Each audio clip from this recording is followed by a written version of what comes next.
All right, today is Friday, January 22nd, and we remember don't have live class today, so you were just doing video lessons on ArrayList.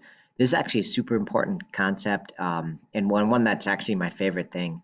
So ArrayLists are another type of variable like an array, except it can change size, like it can grow or shrink. So it's like a super cool, useful tool, actually much more useful than arrays.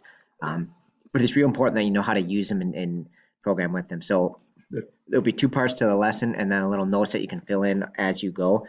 Um, Reach out if you have any questions. This is a real important topic, so try it. If you get stuck, send me an email and I can help you figure it out, make you a help video or whatever, or I can Google Meet to help you with it. So just a reminder too, the part one programs for chapter 6 are due tonight too. So if you have any questions on those, just ask, right? They're back here in the first part of chapter 6. Um, but they are right, let's see, right here, right? So make sure you get those done, turn them into your Google Drive tonight. And if you have any problems, let me know. So that's it. Thanks and have a good day.